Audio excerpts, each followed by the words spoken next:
En la España del siglo XI, ser exiliado por tu rey significaba la ruina total, pérdida de tierras, separación de familia, y convertirse en un paria sin hogar ni honor. Para la mayoría de los nobles, el exilio era el fin de su carrera y frecuentemente el fin de su vida. Pero Rodrigo Díaz de Vivar no era un noble común. Fue exiliado no una sino dos veces por el rey Alfonso VI de León y Castilla, y cada exilio, en lugar de destruirlo, lo transformó en algo más poderoso. El primer exilio en 1081 lo convirtió de un caballero castellano en el Cid campeador, el guerrero más temido de España. El segundo exilio en 1089 lo liberó completamente para conquistar su propio reino independiente en Valencia. Esta es la historia de cómo dos destierros injustos transformaron a un vasallo leal en un príncipe independiente, cómo la traición de un rey creó al héroe más legendario de España, y cómo Rodrigo convirtió su mayor humillación en su mayor triunfo. Pero antes de descubrir cómo Rodrigo Díaz transformó el castigo en poder y la deshonra en gloria, si te fascinan las historias de supervivencia, reinvención y triunfo contra todas las probabilidades, suscríbete al canal y dale like a este video. Activa la campanita para no perderte ninguna historia donde los derrotados se convierten en victoriosos. Déjanos en los comentarios si conoces otras historias de exiliados que se convirtieron en conquistadores. Bienvenidos a la historia de los dos exilios que crearon la leyenda de El Cid Campeador. Para entender los exilios de Rodrigo, primero debemos comprender su relación con el rey Alfonso VI. Una relación que comenzó bajo las peores circunstancias. En octubre de 1072, el rey Sancho II de Castilla, amigo íntimo de Rodrigo, fue asesinado durante el asedio de Zamora por Bellido Dolfos, que apuñaló al rey por la espalda. Este asesinato cambió todo. El heredero era Alfonso, el hermano que Sancho había derrotado y exiliado a Toledo. Alfonso regresó para reclamar no solo León, sino también Castilla. Los nobles castellanos, incluido Rodrigo, sospechaban que Alfonso había participado en el asesinato. Exigieron que Alfonso jurara públicamente su inocencia antes de aceptarlo como rey. Esta ceremonia, la Jura de Santa Gadea, supuestamente tuvo lugar en Burgos. Según leyendas, fue Rodrigo quien tomó el juramento, forzando a Alfonso a jurar 3 veces que no había participado en la muerte de Sancho. La relación entre Alfonso y Rodrigo comenzó bajo sospecha mutua que nunca desaparecería. Alfonso sospechaba que Rodrigo permanecía leal a Sancho. Rodrigo nunca confió completamente en Alfonso. Esta desconfianza era como una grieta invisible que debilitaba constantemente su relación feudal. A pesar de estas tensiones, Rodrigo continuó sirviendo a Alfonso durante 9 años, porque era su deber como vasallo y porque necesitaba el patrocinio real. Alfonso, reconociendo las habilidades militares de Rodrigo, lo mantuvo en su servicio. En 1074, Alfonso casó a Rodrigo con Jimena Díaz, sobrina del propio rey. Este matrimonio elevó significativamente el estatus de Rodrigo, transformándolo de noble menor en miembro de la alta aristocracia. Rodrigo y Jimena tendrían 3 hijos, Diego, que moriría joven en batalla, y 2 hijas, Cristina y María, que se casarían con príncipes de Navarra y Barcelona. Durante los años 1070, Rodrigo sirvió a Alfonso en múltiples capacidades. Luchó en campañas contra los musulmanes, participó en misiones diplomáticas, y se desempeñó en roles administrativos. Rodrigo sabía leer y escribir, habilidades raras que lo hacían valioso como administrador y juez. Alfonso consolidaba su poder y expandía territorios hacia el sur. Las taifas musulmanas estaban fragmentadas en pequeños reinos que luchaban entre sí. Esta debilidad permitió a Alfonso extorsionar tributos de oro llamados parias a cambio de protección militar. En el verano de 1080, la relación entre Alfonso y Rodrigo se rompió por un incidente controvertido. Bandidos moros operando desde Toledo, que estaba bajo protección de Alfonso, saquearon el castillo de Gormaz en Castilla. Rodrigo, enfurecido, reunió un ejército y cruzó a territorio toledano sin autorización del rey. Durante 3 días, las fuerzas de Rodrigo devastaron el campo toledano, capturando prisioneros y tomando botín masivo. Esta acción puso a Alfonso en posición política imposible. Toledo y su emir Al-Qadir pagaban tributo a Alfonso a cambio de protección. Al permitir que Rodrigo atacara Toledo sin castigo, Alfonso parecería débil e incapaz de proteger a sus vasallos. Los otros emires que pagaban parias podrían decidir que su protección no valía el oro. Alfonso no tuvo opción excepto castigar a Rodrigo severamente. En 1081, el rey exilió formalmente a Rodrigo de todos los territorios leoneses y castellanos. Este primer exilio marca el comienzo de la fase más extraordinaria de su vida. A los 38 años, Rodrigo se encontró despojado de tierras, separado de su familia y obligado a buscar fortuna como mercenario. Pero Rodrigo no era común. Reunió 300 caballeros leales que eligieron seguirlo al exilio. Con esta fuerza formidable Rodrigo partió hacia el este buscando empleo. Rodrigo I viajó a Barcelona esperando empleo con el conde Ramón Berenguer II. El conde rechazó sus servicios, posiblemente para no ofender a Alfonso. Desde Barcelona, Rodrigo continuó hasta la taifa de Zaragoza. El emir al-Muqtadir había muerto recientemente y sus dos hijos gobernaban conjuntamente. Al-Mutamán controlaba Zaragoza mientras su hermano Al-Mundir gobernaba Lérida y Tortosa. Los hermanos estaban en conflicto constante. Al-Mutamán, amenazado por su hermano y también por el rey de Aragón y el conde de Barcelona, necesitaba un comandante militar de primer nivel. Rodrigo era exactamente lo que necesitaba. Al-Mutamán contrató a Rodrigo con salario generoso. Durante 5 años, desde 1081 hasta 1086, Rodrigo serviría lealmente al emir musulmán, luchando contra enemigos cristianos y musulmanes. Esta fase demuestra que las alianzas en el siglo XI no seguían líneas religiosas simples. Reyes cristianos luchaban contra cristianos y se aliaban con musulmanes. Emires musulmanes luchaban contra musulmanes y contrataban guerreros cristianos. Rodrigo era cristiano devoto pero no tenía problema en servir a señor musulmán mientras lo tratara con honor y pagara generosamente. En el verano de 1082, Al-Mundir formó una coalición contra Zaragoza incluyendo al rey Sancho Ramírez de Aragón y al conde de Barcelona. Al-Mundir invadió territorio de su hermano con este ejército cristiano musulmán. Rodrigo organizó brillantemente la defensa. Refortificó castillos clave y reunió una fuerza combinando sus caballeros con tropas musulmanas. Los ejércitos se encontraron en batalla cerca de Almenar. Rodrigo derrotó completamente a la coalición enemiga capturando al conde de Barcelona, el mismo que había rechazado contratarlo un año antes. Rodrigo regresó triunfante a Zaragoza donde Al-Mutamán lo recibió como héroe con enormes recompensas. Rodrigo trató al conde capturado con honores debidos a su rango. Después de recibir rescate, Rodrigo lo liberó. Este comportamiento caballeresco hacia enemigos capturados se convertiría en característica distintiva de Rodrigo. Durante los siguientes 4 años, Rodrigo derrotó repetidamente los esfuerzos del rey de Aragón y el conde de Barcelona por conquistar Zaragoza. Durante este período, Rodrigo adquirió su título, el Cid. La palabra deriva del árabe Sidi, o Sayyidi, que significa «mi señor». Era un título de respeto que soldados musulmanes le dieron reconociendo su liderazgo superior. El título se fusionó con campeador, derivado del latín campi doctor, que significa maestro del campo de batalla. Así Rodrigo se convirtió en el Cid campeador. Un aspecto fascinante revelado por fuentes árabes es su aprecio por la literatura. El historiador Ibn Sam escribió que Rodrigo era hombre cultivado a quien le gustaba que le leyeran libros.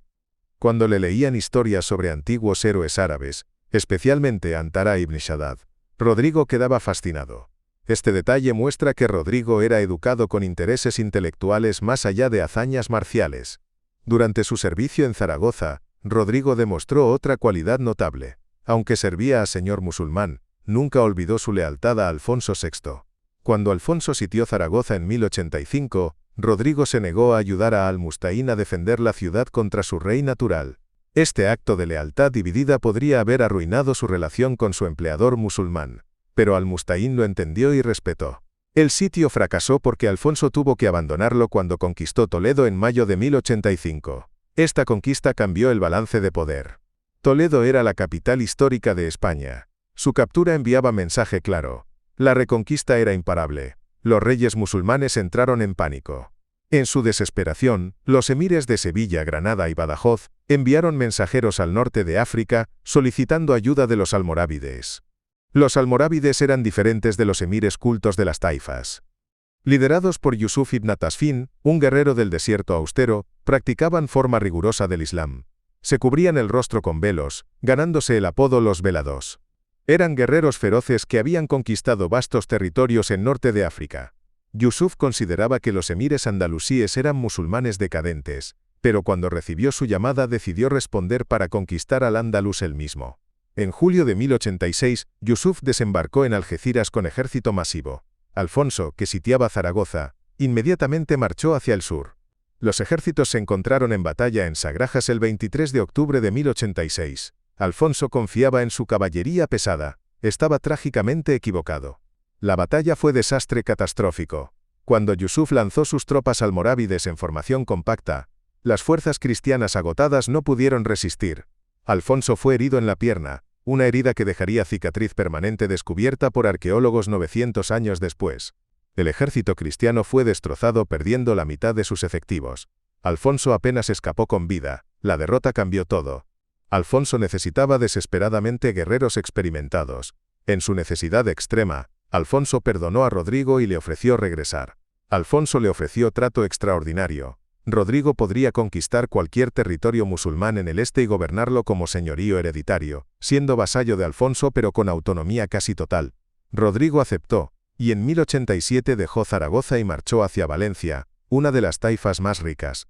Valencia estaba gobernada por Al-Qadir, emir débil vasallo de Alfonso. Ahora, con Alfonso debilitado, Al-Qadir enfrentaba amenazas de todos lados, rebeliones internas, presión almorávide, y ambiciones del conde de Barcelona. Rodrigo se estableció en territorio valenciano como protector de Al-Qadir, convirtiéndose en poder real. Durante los siguientes años, Rodrigo usaría diplomacia brillante y victorias en batalla para establecer su dominio sobre Valencia.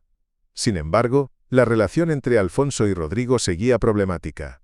En 1088, gran fuerza almorávide sitió el castillo de Aledo en Murcia. Alfonso reunió ejército de relevo y ordenó a todos sus vasallos, incluido Rodrigo, que se unieran. Rodrigo comenzó a marchar, pero por razones debatidas no llegó a tiempo. Alfonso lo interpretó como desobediencia. Furioso, el rey exilió a Rodrigo por segunda vez en 1089, confiscó todas sus propiedades y encarceló a su esposa Jimena y sus hijos como rehenes. Este segundo exilio fue mucho más severo. Ahora su familia era prisionera del rey. Lejos de destruirlo, este exilio lo liberó completamente. Ya no tenía obligación hacia Alfonso. Rodrigo decidió que conquistaría Valencia para sí mismo, no como vasallo sino como gobernante independiente. En octubre de 1092, nobles valencianos que odiaban a Al-Qadir se rebelaron y lo ejecutaron el 28 de octubre.